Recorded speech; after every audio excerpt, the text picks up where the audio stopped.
Hello again, everybody. It's Harry Box of the Technical Trader, TechTrader.com. Wednesday, September the 21st. These are the charts of the day. And a very difficult day it was today. Indeed, after the FOMC spoke, the markets were gyrating like phenomenally so, and in a very volatile manner. First down, then up, and then that looked like if they could hold on, the market could have a fantastic day, but they just crushed them on Powell's comments about how long if the interest rates would be maintained and how long they're going to keep raising them, and also a lot of economic opinions from the Fed that I don't think Wall Street liked today. That's for sure. It doesn't matter what my interpretation is; it matters what the market did. And the close today was about as bad as you can possibly get.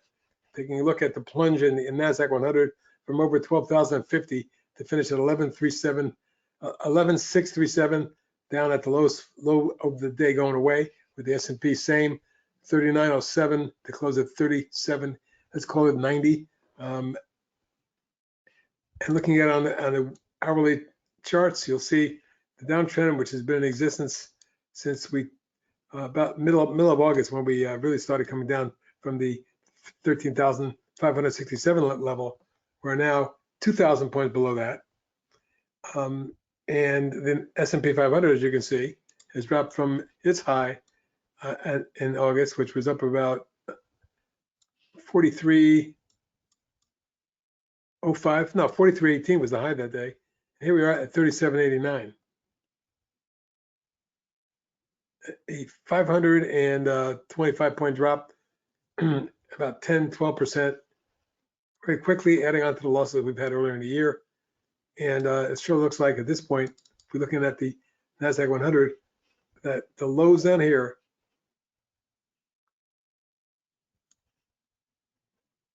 in this zone near the 11,400 range are at a very minimum, maybe as low as 11,203, likely to take place, in my opinion, if we get any downside fall through.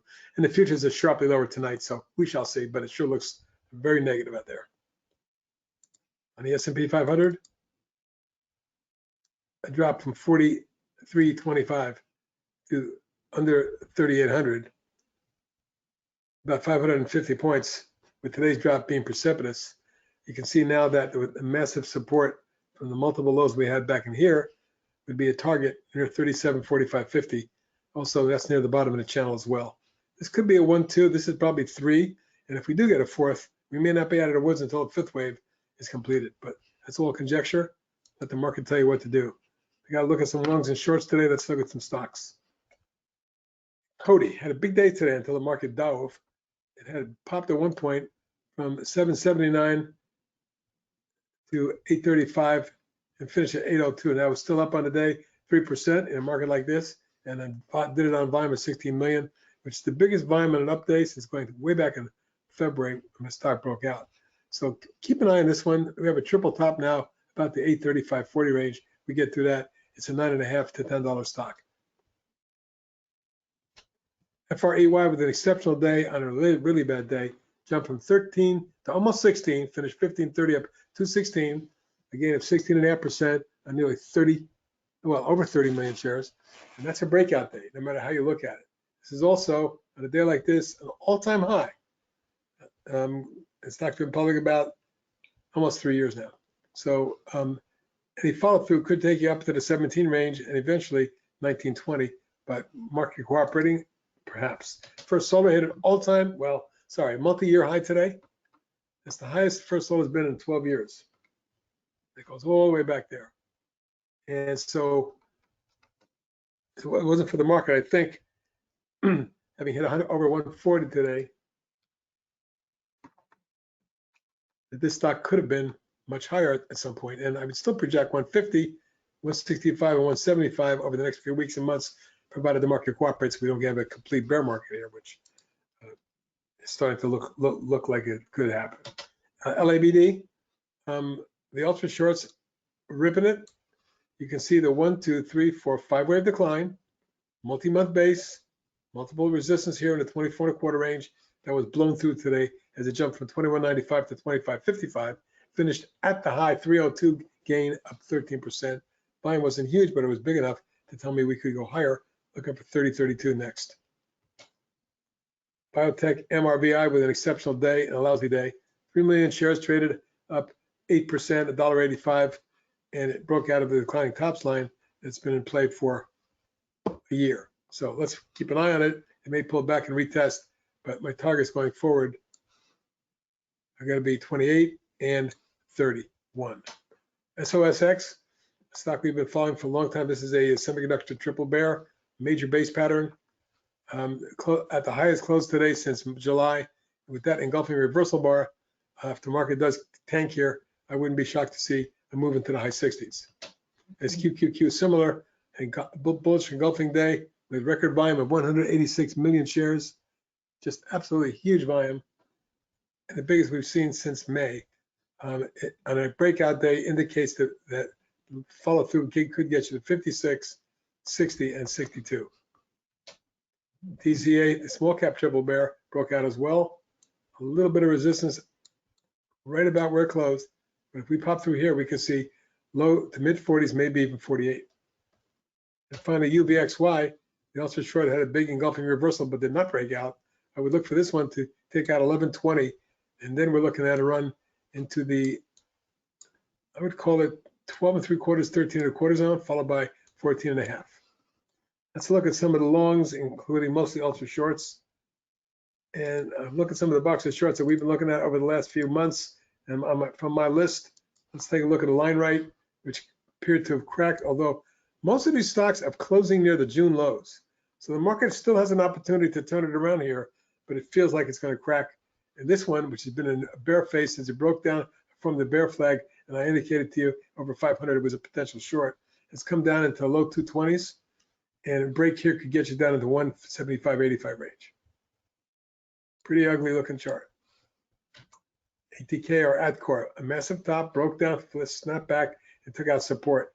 The last couple of days, you can see it's been down every day for about 7 days in a row now. And right now, the target is 67. AVNT, also a new one I added after it broke down underneath the double bottom, and it's taken out a massive 2-year top. Today, it dropped another $1.26 or 3.5%. But there's free fall potential here as the stock doesn't have a lot of support. 33 and then 30 are targets. CDNA has been on my bear list since it broke down and formed the bear wedge last November. That was at about 46. Subsequently, it's made it down to 16, and it doesn't look done yet, does it? Targeting 13 1/2. Dollar Tree broke down hard with a breakaway gap and formed the bear wedge. And for me, this is about to crack and go lower. If it does that, 128.30 is your initial target. Below that would be a disaster. FBRR, which was on my Tech Trader Swing short list since 110, back here when it formed the bear flag in December last year, continues to look lower. Right now it's at key support from a multi-month consolidation that if that turns out to be a bear flag, we could fall precipitously into the low 20s. MED's also been in a bear configuration since it broke down from the bear flag. It's been in a fall away type mode for 2 years now. But looking at the angle of a descent right now, it appears that that's your parallel channel. We're near the bottom of it. And we tried to bounce today, which we did. But any drop here, and there's a lot of room to drop further. NVAX, been a disaster since it cracked in January. Having run up to over 300, it is now 25.87. It looks like it could be somewhere between 22 initially and mid-teens beyond that. Amazing. Overstock. Around this chart, 1, 2, 3, 4 legs. This is a long bear flag or base. Again, another example of a stock near the June and July lows. Any crack here, and this could fall precipitously into the mid-teens. Pentair, bad chart.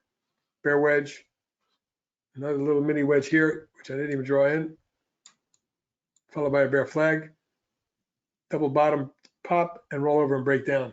Target 35. QDEL breaks a multi-month consolidation coil right there. Tries to snap back, can't. Targeting 63 and 57. Robert Half, Massive top, Head and Shoulders breakdown. We gave you a tech trader swing short of 99. It dropped down to 73. It bounced around now for 3 months. A crack here, and we're looking at 69 and 64. Shutterstock, massive top, broke down there, dropped down, bear flag, roll over. You can see there's not a lot of support if this thing drops. Perhaps 45 would be your initial target, but then we could be looking at 40. Upwork, top broken, bear flag form, bear wedge form. Stair stepped its way all the way down until finally it formed a large wedge, trying to break out of an inverse Head and Shoulders, but it broke down. It's now at the lows and testing, and I can foresee $11, $12. And finally, Zoom Video, which has been a disaster. One of the pandemic stocks in vogue, which literally in November of 19, when the pandemic started, was 62. And by December of 20, 588. Well, subsequently, it's come all the way back down into the mid 70s. It had an inverse Head and Shoulders that looked like it could break out, but it broke down with a breakaway gap, and it's doomed to go lower, it looks like. For me, 65 and 50 and low 50s may be doable if this stock keeps this angle up, and it is pretty ugly, folks. Zoom Video, ZM. That's it for me tonight. Doesn't look good out there. This is HB, wishing you a wonderful evening, and I'll talk to you tomorrow. Good night.